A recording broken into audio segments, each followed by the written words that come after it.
अस्सलाम वालेकुम फ्रेंड्स, क्या हाल है आप सबके। आपको अपने चैनल हैप्पी प्लांट्स में खुशामदीद कहता हूं और उम्मीद करता हूं कि आप ठीक ठाक होंगे और अपने घर में अच्छी अच्छी सब्जियां उगा रहे होंगे। इस वीडियो में गमलों की सॉइल के हवाले से बात करेंगे और ये एक काफ़ी अहम टॉपिक है। इसके बारे में काफ़ी सारे जो व्यूअर्स हैं वो मुझसे पूछ रहे होते हैं कि गमलों में किस किस्म की सॉइल को यूज़ करना चाहिए। और गमले जो हैं इनमें काफ़ी अच्छी अच्छी सब्जियां, फूल, फल वगैरह उगाए जा सकते हैं, लेकिन इनमें कुछ चीज़ें हैं कि जिनका ख्याल रखना ज़रूरी होता है। और इनमें सबसे जो अहम चीज़ है वो गमले में इस्तेमाल की जाने वाली मिट्टी यानी सॉइल है। और अगर वही आप अच्छी नहीं डालेंगे तो फिर बहुत अच्छे प्लांट्स आप उगाने में कामयाब नहीं हो सकेंगे। तो उम्मीद है कि इस वीडियो में मैं आपको गमलों की सॉइल बनाने के हवाले से इन्फॉर्मेशन दे सकूँगा। तो चलिए शुरू करते हैं और मैं आपको गमलों की मिट्टी बनाने के हवाले से बताता हूँ। अच्छा, तो फ्रेंड सबसे पहले मैं आपको चीज़ों के जो है वो नाम बता देता हूँ जो कि अमूमन आपको सुनने को मिलेंगे। जो सबसे पहली चीज़ है ये है गार्डन सॉइल। और गार्डन सॉइल जब भी यूज़ किया जाए, लफ्ज़ हो सकता है आपने इसको पहले भी सुना हो, तो इसका मतलब होता है कि जो नॉर्मल हमारी ज़मीन से जो मिट्टी निकलती है उसको गार्डन सॉइल कहा जाता है। और ये मिट्टी जो है वो आपकी अपनी जो ज़मीन से निकलेगी, हर इलाके के हिसाब से ये थोड़ी सी डिफरेंट होती है। तो ये आपकी गार्डन सॉइल हो गई। दूसरी जो चीज़ है ये है सैंड। तो सैंड मतलब रेत, और ये वो वाली रेत होती है कि जो कंस्ट्रक्शन में सीमेंट बनाने के लिए भी यूज़ की जाती है। तो ये जो है ये सैंड है। अच्छा जी दोस्तों, ये जो है ये है कंपोस्ट। ये कंपोस्ट है। तो कंपोस्ट का मतलब होता है जो देसी हमारी खाद होती है, जो गोबर की खाद होती है या पत्तों से, किचन वेस्ट से हम बनाते हैं, उसको कंपोस्ट कहा जाता है। ये बाज़ार से भी मिलता है, अपना खुद भी बनाया जा सकता है। तो इसको जो है वो कंपोस्ट कहा जाता है। एक और चीज़ जो कि आपको सुनने को मिल सकती है वो है ये। अब ये है भालू मिट्टी, या इसको भाल मिट्टी भी कहते हैं। और ये जो है ये निकलती है कि जब दरिया जो बहते हैं उनके नीचे ये जमा हो जाती है, और जब दरिया खुश्क होते हैं तो वहाँ से जो मिट्टी निकलती है उसको भालू मिट्टी कहते हैं। और ये अमूमन नहरों में से भी निकलती है कि नहरों की जब सफाई की जाती है सर्दियों में तो उनके नीचे से भी ये निकलती है। क्योंकि बेसिकली जो नहरें होती हैं असल में वही दरिया का पानी आ रहा होता है, तो ये नीचे बैठती रहती है आहिस्ता आहिस्ता। और फिर जब नहरें सफाई वगैरह की जाती है तो उस टाइम पे ये इसको इकट्ठा करके जो है वो निकाला जा सकता है। और इसमें काफ़ी जो है वो न्यूट्रिएंट्स होते हैं। अच्छा दोस्तों, ये तो थी कुछ चीज़ें कि जिनको मिला के गमलों के लिए सॉइल बनाई जाती है। अब गमले जो हैं इनमें मसला ये होता है कि जब अगर सिंपल लोग यूज़ करते हैं, जो गार्डन की सॉइल अपनी निकालते हैं, वो सिंपली सीधी सीधी गमले में यूज़ कर लेते हैं। तो उसमें ये होता ये है कि जब गार्डन सॉइल को ऊपर से पानी आप लोग लगाते हैं तो कुछ दिन बाद वो बिल्कुल सख्त हो जाती है, और गमले में वो बिल्कुल बहुत ज़्यादा सख्त हो जाती है। तो उसमें फिर पौधे अच्छे ग्रो नहीं करते। अब पौधे जो हैं गमलों में जब आप लोग उगा रहे हों तो तीन चार चीज़ें हैं कि जिनका आपको जानने का पता होना चाहिए। उसमें एक चीज़ ये है कि जो पौधे की जड़ें होती हैं इसको एरेशन इनको चाहिए होती है। एरेशन का मतलब है कि इनको ग्रो करने के लिए ऑक्सीजन, एयर चाहिए होती है। अगर ऐसी मिट्टी आप गमले में यूज़ करेंगे कि जो सख्त हो जाएगी बहुत और बिल्कुल भिक्कल सा बन जाएगी, तो उसमें पौधों की जो जड़ें हैं इनको एयर नहीं मिल सकेगी, फिर ये अच्छा ग्रो पौधे नहीं करेंगे आपके। तो एक तो जो सॉइल आपने बनानी है उसमें एयरेशन जो है वो अच्छी होनी चाहिए। अच्छा फ्रेंड्स, अब आप देखो कि गमला जो होता है इसके आसपास मतलब ये इसकी दीवारें होती हैं, इसमें जब हम मिट्टी डालते हैं ऊपर से पानी भी लगाते हैं, वक्त के साथ साथ ये बिल्कुल कंप्रेस होती जाती है। तो इससे ये बहुत सख्त हो जाती है।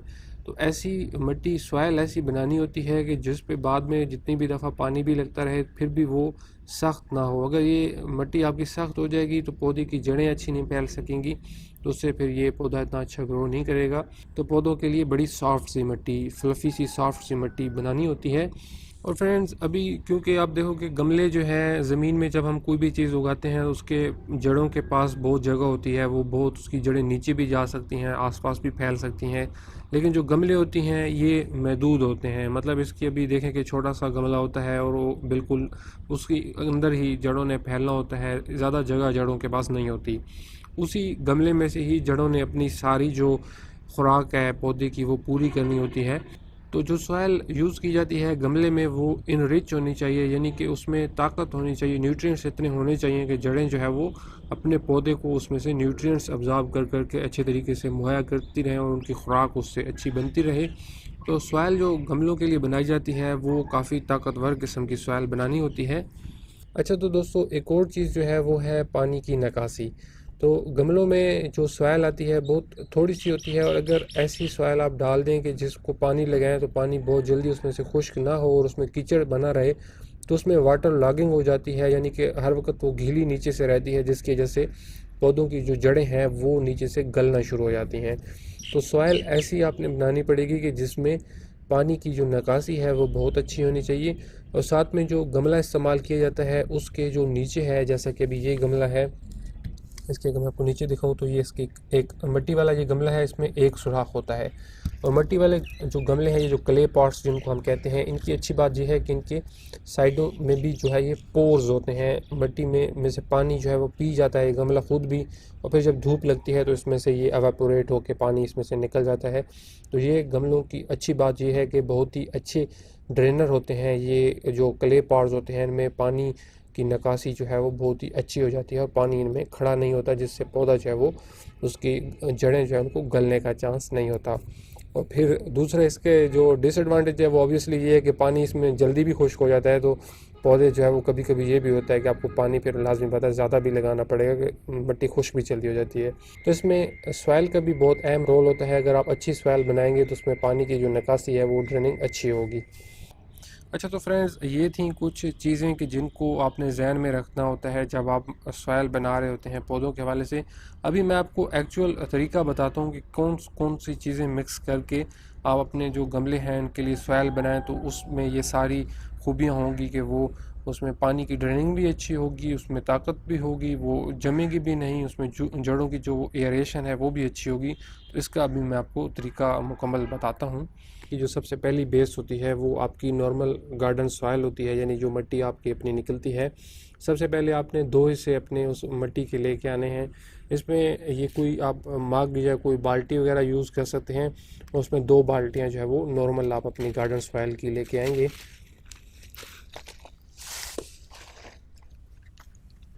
दूसरी चीज़ जो इसमें ऐड करनी है वो कंपोस्ट है। तो कंपोस्ट जो है ये न्यूट्रिएंट्स सारे इसी में होते हैं। ये आपकी जो सॉइल है इसमें अच्छे न्यूट्रिएंट्स ऐड करेगा और इससे पौधों को जो है वो काफ़ी ताकत मिलेगी। तो कंपोस्ट आप कोई सा भी अच्छा सा यूज़ कर सकते हैं, ख़ुद भी बना सकते हैं, बाज़ार से भी ख़रीद सकते हैं। और इसमें यह है कि फुली डिकम्पोज होना चाहिए। और कंपोस्ट की अच्छी बात यह है कि ये स्लो रिलीजिंग फर्टिलाइज़र होता है। ये आपके एक दफ़ा शुरू में जब आप मिक्स करेंगे और फिर पौधे को लगाएंगे तो ये आपके गमले में उगाए गए पौधे को 3 से 4 महीने तक उसके न्यूट्रिएंट्स जो है वो फ्राहम करता रहेगा। और मज़ीद फिर इतना कोई ख़ास फर्टिलाइज़र ऐड करने की और ज़रूरत नहीं होती। अगर ये शुरू में मिक्स कर दिया जाए तो एक हिस्सा जो है इसका मैं मिक्स करूँगा, यानी 2 हिस्से गार्डन सॉइल, एक हिस्सा कंपोस्ट। तो किसी बकेट वगैरह से यूज़ कर रहे हैं तो वही वाली बकेट से आप एक बकेट फिर इसकी जो है वो भर के लाएंगे कंपोस्ट की। ये मैंने डाल दिया। अच्छा जी, अब तीसरी चीज़ है सैंड यानी रेत। तो रेत जो है ये इसकी खूबी ये है कि एक तो इसके क्योंकि ये ज़रे होते हैं, ये बड़े होते हैं, ये मिट्टी को जमने नहीं देगी। जब ये मिट्टी में मिक्स कर दी जाए तो वो वाली मिट्टी जमती नहीं है। और इसकी खूबी ये है कि इसके ज़रे क्योंकि बड़े होते हैं तो पौधे को बहुत अच्छी एयरेशन इससे मिल जाती है। और साथ में इसकी ये खूबी भी है कि ये पानी की जो निकासी है इसमें बहुत अच्छी हो जाती है। ये रेत में से आपको पता भी होगा वैसे भी कि पानी रेत में खड़ा नहीं होता, इसमें से पानी बहुत जल्दी ड्रेन आउट हो जाता है। तो पानी की ड्रेनिंग के लिए भी ये बहुत अच्छी होती है। अब इसका ये है कि 2 हिस्से मैंने मिट्टी मिक्स की, एक हिस्सा मैंने कंपोस्ट मिक्स किया और एक हिस्सा जो है वो मैं रेत मिक्स कर रहा हूँ। लेकिन इससे थोड़ा सा आपने ये भी देखना है कि जो गार्डन सॉइल मैंने शुरू में डाली थी, ये हर जगह की मतलब अपनी खासियत होती है। कुछ इलाकों में से जो गार्डन सॉइल निकलती है वो ऑलरेडी उसमें रेत की काफ़ी मिकदार मिली होती है, जैसे कि जो गसरी ज़मीनें होती हैं, मैरा ज़मीनें, तो उनमें से जो गार्डन सॉइल आपको मिलेगी उसमें काफ़ी मिकदार होती है रेत की। तो उस केस में अगर आपकी गार्डन सॉइल ऑलरेडी उसमें रेत की मिकदार है तो फिर थोड़ी जब आप रेत डालें तो आधा हिस्सा डाल दें। और अगर आप किसी ऐसी जगह पे रहते हैं कि जहाँ से जो आपकी ज़मीन से मिट्टी निकलती है वो सुरख मिट्टी है, जो कि बिल्कुल ही जमने वाली मिट्टी है, जिसको पानी लगाएं तो भिक्कल बन जाता है, तो फिर इसका पूरा एक मतलब हिस्सा डालेंगे। तो ये आपने थोड़ा सा देख लेना है। अभी मैं ये भी रेत भी इसमें मिक्स करता हूँ।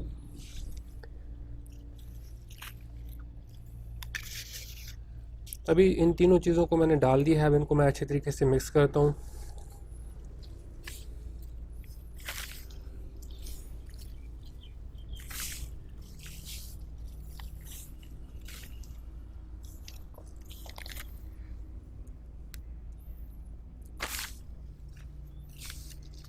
अच्छा तो व्यूअर्स मैंने उसको मिक्स कर दिया है। अभी आप देखो कि ये ऐसी सॉइल तैयार हो गई है कि ये जमेगी नहीं। नो मैटर जितना मर्ज़ी इसको पानी लगता रहे या गमले में जितना भी प्रेशर बनता रहे, ये जितना भी इस पर ज़ोर देंगे ये जमेगी नहीं, भिक्कल इसका नहीं बनेगा, क्योंकि इसमें सैंड वगैरह मिक्स हो गई है। और इसमें क्योंकि अच्छी तरीके से हमने कंपोस्ट भी मिक्स कर दिया है, तो इसकी जो न्यूट्रिएंट्स हैं वो भी इसमें काफ़ी ज़्यादा आ गए हैं। अभी हमारी जगह पे बारिश हो रही है 2 दिन से। अभी आज मौसम जो है वो थोड़ा सा खुश्क हुआ है, इसलिए ये सारी चीज़ें पहले से ही जो है वो गीली हैं, ज़मीन शमीन सारी हमारी गीली हुई है। तो ये खुश्क भी मतलब यूज़ कर सकते हैं, कोई ऐसा मसला नहीं है। ये मेरे वाली इसलिए गीली है कि बारिश हो रही है यहाँ पे। और वैसे भी अगर बिल्कुल ये खुश्क चीज़ें हों तो थोड़ा सा ये इनकी राख वगैरह उड़ती है मिक्स करते को, तो हल्का सा इनको मॉइस्ट करके बनाएं तो आसानी रह जाती है थोड़ी सी बनाने में। तो अब अगर आप गमलों में पौधे उगाना चाहते हैं तो इस तरीके से सॉइल बना के एक चीज़ जो है उसकी आपने अच्छी बना ली। अब गमले में पौधे उगाने में सिर्फ सॉइल ही नहीं होती, कुछ और चीज़ें भी हैं कि जिनका काफ़ी दारोमदार होता है पौधे के अच्छे ग्रोथ पे। उसमें ये हो गया कि गमले को पानी किस तरीके से लगाना है, और साथ में गमले को धूप में रखना है, किधर किस तरीके से रखना है, और गमला कौन सा यूज़ करना है। तो इस पे भी मैं कोशिश करूँगा कि इन पे अलग-अलग एक वीडियो बनाऊँ। फ्रेंड्स, इन वीडियोस को बनाने में मुझे काफ़ी सारी मेहनत और टाइम लगाना पड़ता है। अगर आप मेरे चैनल को सब्सक्राइब करके मुझे अप्रिशिएट कर देंगे तो मुझे इससे बहुत खुशी होगी, और मेरी वीडियोस को अपने फ्रेंड्स के साथ भी ज़रूर शेयर कीजिएगा। अभी मैं थोड़ा सा आपको भल मिट्टी जो भालू मिट्टी होती है उसके बारे में भी बता देता हूँ, और फिर इस वीडियो को जो है वो ख़त्म करते हैं। अच्छा व्यूअर्स, ये है भालू मिट्टी। अब ये जो मिट्टी है इसमें अगर आप पेरेनियल प्लांट्स उगाना चाह रहे हैं, ऐसे प्लांट के जो साल तक चलते हैं, एवरग्रीन प्लांट्स, या कोई भी ऐसा प्लांट के जो बहुत लंबे अरसे तक उगता है, जैसा कि नुमाइशी पौधे हो गए और इस तरह के बहुत से पौधे हो गए, तो वो वाले पौधे इसमें बहुत अच्छा ग्रो करते हैं। लेकिन अगर आप सब्जियां उगाना चाह रहे हैं और फूल, मौसमी फूल उगाना चाह रहे हैं, तो उनके लिए जो मैंने अभी पहले मिट्टी बनाई है सॉइल 3 चीज़ें मिक्स करके, वो वाली ज़्यादा बेहतर रह जाती है। भालू मिट्टी में ये प्रॉब्लम है कि इसको जब पानी लग जाए तो ये चिपक जाती है, ये बड़ी चिपकी सी होती है। तो इस तरीके से जब इसको पानी गमले में लगता है तो ये बिल्कुल चिपक सी जाती है। तो इसमें मैंने देखा है कि जो ये मौसमी सब्जियां हैं वो इतना ज़्यादा अच्छा इसमें ग्रो नहीं करती। लेकिन ये मिट्टी उन चीज़ों के लिए कि जो लंबे अरसे के लिए जो पौधे ग्रो करने होते हैं उनके लिए ये सबसे बेस्ट मिट्टी है। इसमें इस भालू मिट्टी को और इसमें जो कंपोस्ट है, अगर ये 2 चीज़ें मिक्स करके अगर आप इसमें अपने पेरेनियल प्लांट्स लगाएं तो ये होपफुली इसमें बहुत अच्छे ग्रो करेंगे। अच्छा जी फ्रेंड्स, अपना ख्याल रखिएगा। ये जो फ्लावर है ये दहलिया का फ्लावर है, और होपफुली इस पर भी मैं सून एक वीडियो बनाऊंगा। बात होती है फिर किसी और वीडियो में, तब तक के लिए बाय बाय।